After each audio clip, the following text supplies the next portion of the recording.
গতকালকে আমি একটা ডোমেস্টিক ফ্লাইটে আসছি, ঢাকা শহরের এয়ারপোর্ট কেন্দ্রিক পুরো স্টাক হয়ে গেছে।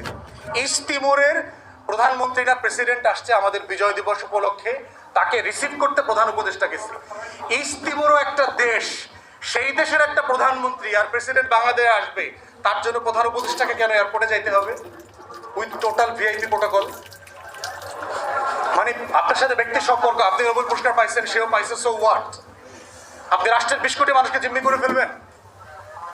তাহলে এই যে ব্যক্তির সম্পর্ক, পরিবার, রাষ্ট্র, দল, সরকার, কোন সম্পর্কটা কোন জায়গাতে সীমানা টানতে হবে, এইটা এই রাষ্ট্র যারা পরিচালনা করেন তাদের এই কমন সেন্স গভর্নেন্স এর যে রুলস, এটা তাদের কাছে নাই, পরিষ্কার না। যেই ফ্লাইটটাতে আমি আরো 1.5 ঘন্টা আগে আসার কথা ছিল, সেই ফ্লাইটটাতে যেখানে আমার 10টা একটা প্রেস মিটিং করার কথা ছিল একটা টক শোতে, আমি ঢাকা এসে পড়ছি 12টায়। আমি না হয় আমার কোনো গুরুত্বপূর্ণ কাজ ছিল না, ডাক্তারের কাছে যাওয়া লাগতো, এরকম রুগীও তো আসছে এই ফ্লাইটে। গ্রাম থেকে আসছেন, গুরুত্বপূর্ণ মিটিং ছিল, 2 ঘন্টা থেকে রাতের ট্রেনে বাসে চলে যাবেন, এমন মানুষও তো ছিল।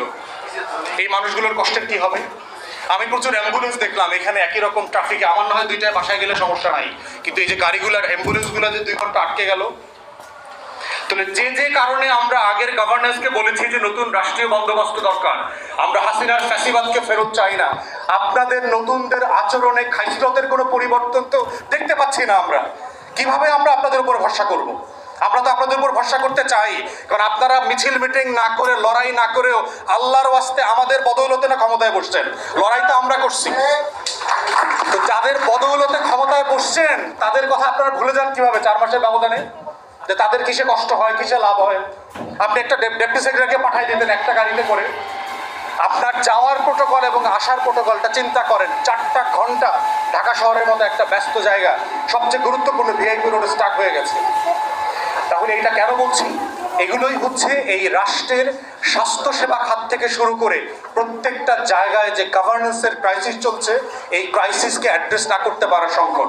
তাই অন্তর্বর্তীকালীন সরকারের স্বাস্থ্য উপদেষ্টাকে বলছি যে 42 বিসিএসে যে সকল ভাই বোনরা টিকে গেছেন, 43, 44, 45, 46, 48, 49-এর নাটক না করে ইমিডিয়েটলি দেশের স্বার্থে একটা প্রসেস ফলো করে 2 থেকে 3 মাসের ভিতরে তাদেরকে অ্যাপয়েন্টমেন্টের ব্যবস্থা করেন। এটাই হচ্ছে এটার সমাধান। এবং আমি যেই জেলাতে গিয়েছি গতকালকে, সেই জেলার স্বাস্থ্য কমপ্লেক্সে 19 জন ডাক্তার থাকার কথা, মাত্র 3 জন আছেন, এবং তারাও ঠিক মতো ডাক্তারি করেন না। এই দায় কিন্তু আপনাদের, কারণ এই 1900 ডাক্তার রেডি হয়ে আছে ওই গ্রামের মানুষগুলোকে চিকিৎসা দেওয়ার জন্য, তাকে আপনি চিকিৎসা সেবা থেকে বঞ্চিত করছেন শুধুমাত্র আপনার একটা ভুল পলিসির কারণে।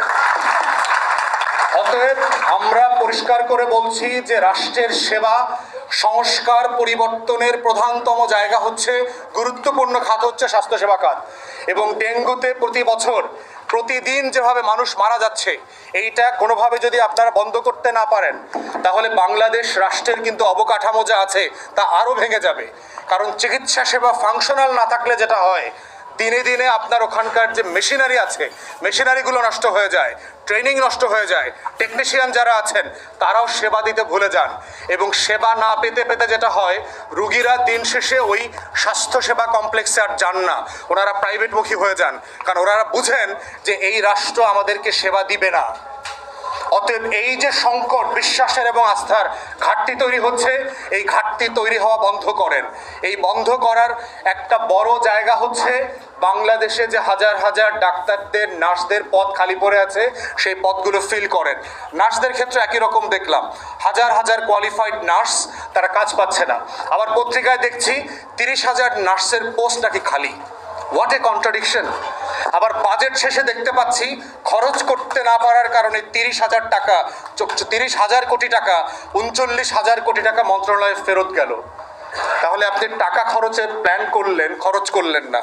ডাক্তারের পোস্ট খালি ছিল, ডাক্তারের পোস্ট ফিল করলেন না। নার্সের পোস্ট খালি ছিল, পোস্ট ফিল করলেন না। টেকনোলজিস্টের পোস্ট খালি ছিল, পোস্ট ফিল করলেন না। আমার পোস্ট গ্রাজুয়েট ডাক্তার ভাই বোনরা 25,000, 30,000 মেয়র সামের জন্য লড়াই করতেছে, মিছিল করেছে। সেই মিছিলে হাসিনার পেটোয়া পুলিশ লাঠিচার্জ করেছে, গরম পানির টিয়ার শেল মেরেছে। What a shame for this nation, যে এটাও বাংলাদেশে ডাক্তারকে দেখতে হয়েছে। 30,000 টাকার জন্য তাকে রাস্তায় মিছিল করতে হয়, আর সেই দেশের মন্ত্রণালয় 30,000 কোটি টাকা ফেরত পাঠায় দেয় খরচ করতে পারে নাই বলে। এই অপদার্থ মন্ত্রণালয়ের 20 জন আমলাকে পর্যন্ত ডিসমিস করা হয় নাই, অধিদপ্তরকে ডিসমিস করা হয় নাই। এই ধরনের প্রজাতন্ত্রের ইনকম্পিটেন্ট কর্মচারী পয়সা আমি কি করব? এর থেকে তো কাজের বুয়াকে টাকা দিলেও বেশি লাভ হয় বাংলাদেশের। এদেরকে দিয়ে তো কোনো লাভ হচ্ছে না আমার। অতএব এই ধরনের ডিসমিস করা আমলাদেরকে চাকরিতে রাখার দরকার নাই, ফেরত পাঠায় দেন। যে টাকা খরচ করতে পারে না, টাকা বাংলাদেশের মানুষের সেবায় কাজে লাগে না, প্রকিউরমেন্টের নামে লুটপাট করে আর পাচার করে, এইটা বাংলাদেশ রাষ্ট্রের পরিবর্তনের রাজনীতি না। আমরা এখান থেকে ঘুরে দাঁড়াতে চাই, আমরা দেখতে চাই এই বাংলাদেশটা ঘুরে দাঁড়াক। অতএব আপনাদের এই লড়াইয়ের সাথে এর আগেও প্রফেসর মিনার একাত্মতা পোষণ করেছেন, গিয়েছেন। আপনাদের এই লড়াইয়ের সাথে আমরা আছি। আমরা যতদিন পর্যন্ত এই দাবি আদায় না হয় আপনাদের সাথে অংশীজন আকারে আমরা এই দাবি তুলব, কথা বলবো, প্রেসে কথা বলবো। রাষ্ট্রের সাথে নাগরিকের অধিকারের এই লড়াইটা কিন্তু একটা পারপেচুয়াল লড়াই। আপনাদের কিন্তু দম ছাড়া যাবে না। যদি মনে করেন যে একদিন 2 দিন মিছিল করলে আপনার দাবি দাওয়া আদায় হয়ে যাবে, তাহলে কিন্তু এটা হচ্ছে না। এই লড়াইটা হচ্ছে না হওয়া পর্যন্তের লড়াই। অতএব এই লড়াইটা চালিয়ে যেতে হবে এবং আপনার এই লড়াইয়ের সাথে আমাদের পুরো সমর্থন, সহমর্মিতা, সহবেদনা সবকিছু থাকবে এবং আমরা এই লড়াইয়ের অংশীদার। সবাইকে অসংখ্য ধন্যবাদ জানিয়ে আমার বক্তব্য শেষ করছি।